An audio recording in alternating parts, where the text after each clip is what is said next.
السلام عليكم ورحمة الله وبركاته وأحمد عبد الله كسر هذا فيديو وان قابن أنا كجاه لدونا بالحد حالات السوق كريبتو كارنسيجا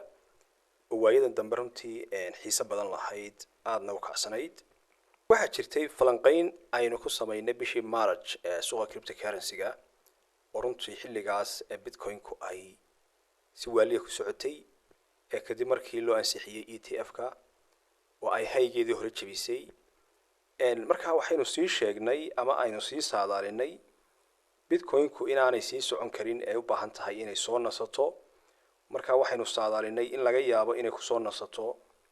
area-dan ama line-kan ama support-ka 48,000 xogaha Bitcoin-ku way warwareegtay wad aragtaan waa lagu soo dhawaaday runtii line-kii 48,000 laakiin lama imanin oo waxa dub looga laabtay oo hadda intani ay ka laabatay 3,000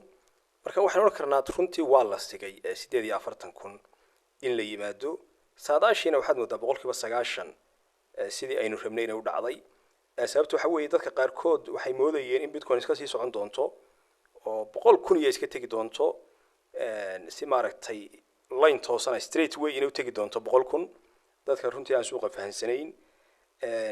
laakiin waxaanu sii sheegnay Bitcoin-ku inay u baahan tahay inay soo nasato oo markaa ay muddo dheer soo socotay marka wali raja laga qabaa inay ku soo laabato line-kan maaragtay 48,000 laakiin area-dan waxa ka jira hid and shoulder maaragtay aan wali samaysmin ama shuruudiisu aanay dhamaystirmin ayaa iga muuqanaya marka hid and shoulder-kaas hadduu si la rabo shaqeeyo waxa ila tahay in Bitcoin-ka laga yaabo inaanay ku soo laabanin 48,000 yani hadda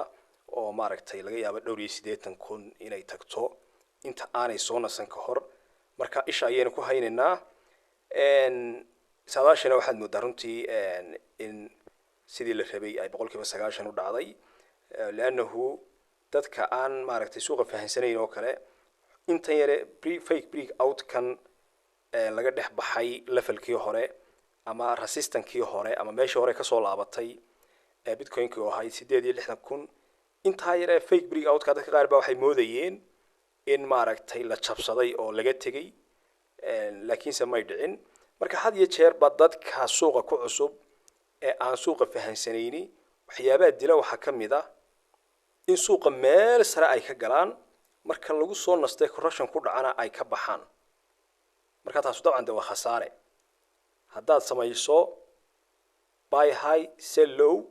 waad meel sarena ku iibsato meel hoosena iskaga iibiso taamicneed waxa weeye inaad khasaartay xagga la rabo inaad meel hoose ka iibsato suuqa meel sarena ku iibiso marka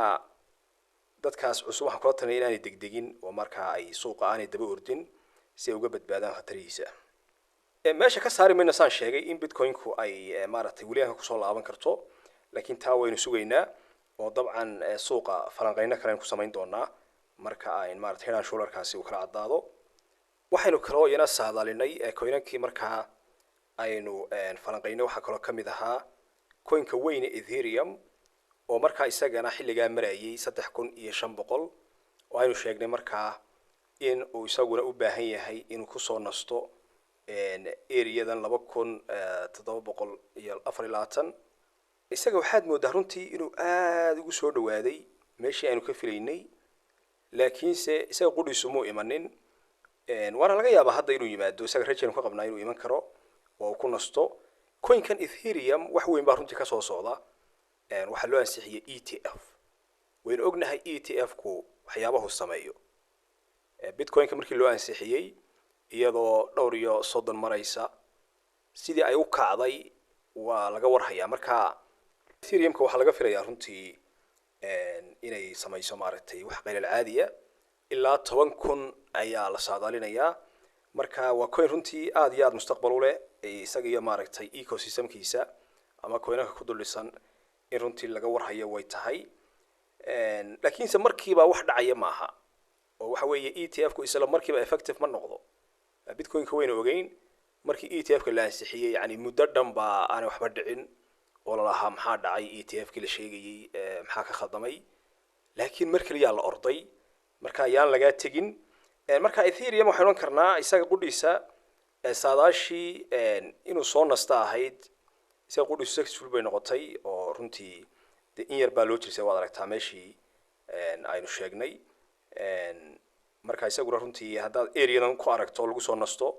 rajo fiican ayuu leeyahay aan loo deyma la'aanin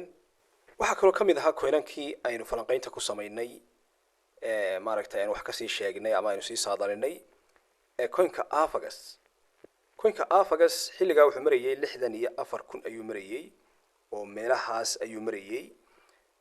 isaga qudhiisa yani inaanu sii u baahan inuu nasto sababta waxa weeye suuqu sidiisaba iskama socdo suuqu saas uu socdaa marna wuu nastaa marna wuu dhaqaajiyaa marka dadka runtii walaalaha soo ku cusub oo kale waxay moodayaan suuqu inuu toos u socdo oo aanu laalaaban bay moodayaan laakiin taas waa khalad weeyaan suuqu sidiisaba markuu soo nasto ee uu soo laabto ayaa la galaa markaas ayuu fursad leeyahay laakiin markuu meel fog marayo runtii haddaad gasho correction baa lagu samayn karaa laakiin haddaad taqaano suuqa wax dhibaato ma leh tusaale haddaad halkaas oo kale ka gashay dhibaato ma leh haddii lagu soo dhaco meelahan baad DCA ka samaynaysaa laakiin haddaana suuqa fahansanayn oo kale waad baqaysaa waxa laga yaabaa inaad halkaa kaga baxdo haddana halkan ka gasho haddana ka baxdo marka taas dhibaato weyn ay leedahay kan Afagas hadda wuxuu marayaa meeshii ama saboorkii aynu ka filaynay ee 27,000 ayuu isla hadda marayaa waad u jeedaan intan yar marbu ka yara kacay haddana hadda wuxuu marayaa isla saboorkii aynu ka filaynay laakiin coinkan Afagas runtii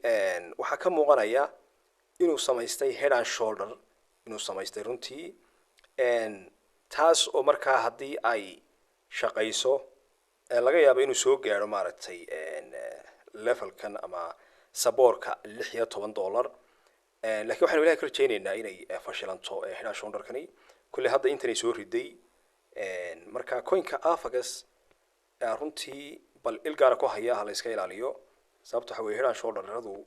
waa waxyaabaha suuqa bedela ee jahada ka bedela runtii aad u dira ayay kamid yihiin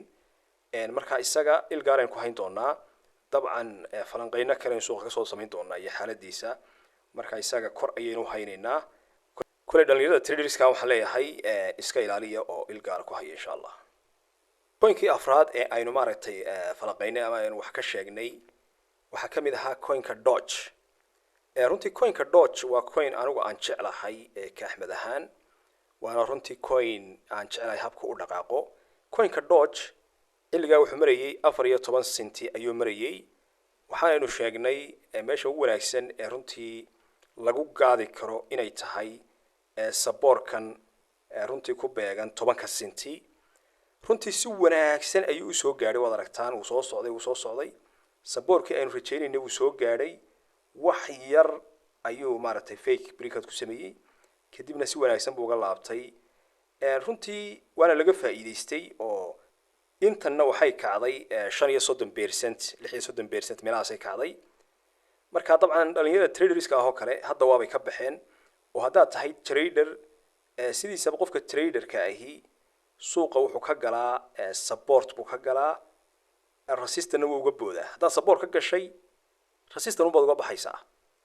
marka dabcan dadkii ka galay traderska ahaa 10 senti ka qaatay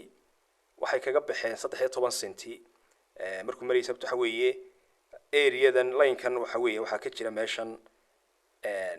resistance baa ka jira jeedaan suuqa halkan dhowr jeer wuxuu ka noqday support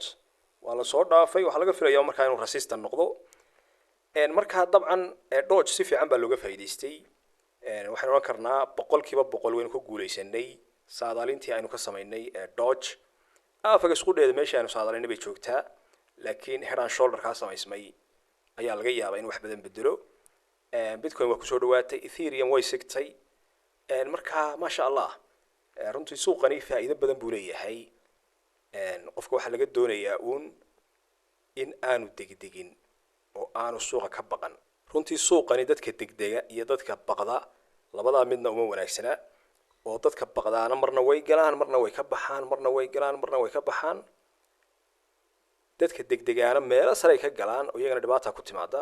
marka suuqan wuxuu u baahan yahay dhiiranaan iyo calal adag buu u baahan yahay iyo qofku inaanu suuqa ku degdegin ama aanu daba ordin uu suuqa sugo inta uu meesha uu doonayo uu imanayo tusaale ahaan hadda inagu meelihii aynu ka doonaynay qaarna way yimaadeen qaarna way sigeen qofkii meelaha ka galay oo kale suuqiyo soo nastay oo muddo soo socday waa meelaha ugu wanaagsan suuqa laga galo suuqu markuu correctionka ku sameeyo ayaa la galaa marka khiyaarta aad baan in salaamayaa kullay suuqa falanqeyna kale ayaan ku samayn doonaa isbedelada suuqa ka dhacana waan idinla soo socodsiin doonaa suuqan runtii waxyaabo waaweyn baa ka soo socda hadda waad aragteen doorashada Mareykanka oo kale campaignka Trump iyo haddaad eegto kooxdan kale ee dimuqraadiga kriptada runtii door weyn bay ka ciyaaraysaa oo qolo kasta waxay leeyihiin kriptada waxbaan u qabanaynaa waanu hagaajinaynaa shuruuc baan u samaynaynaa marka kriptadu hadda runtii mustaqbal aad iyo aad u wanaagsan ayay leedahay waana xilliyadii runtii ay ugu wanaagsan tahay baan oran karaa marka hal laga faa'iideysto aad baan salaam khayr salaam alaykum warahmatullahi wabarakatuh